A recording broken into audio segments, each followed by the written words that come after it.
How to add a timer in Snapchat. Hello everybody and welcome back to our channel. So let's get started without any further ado.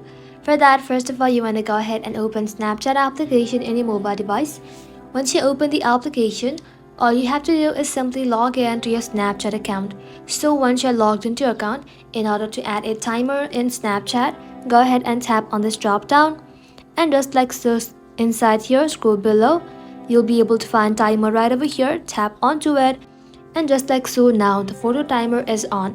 Whenever you try to click a photo, the timer shows, and after 3 seconds it automatically clicks your photo.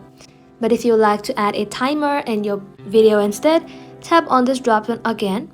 You want to go ahead and simply tap on director mode, then from here tap on timer again, and just like so, set the video timer, then tap on set timer. Now whenever you try to record a video, the timer starts, and after 3 seconds your video starts.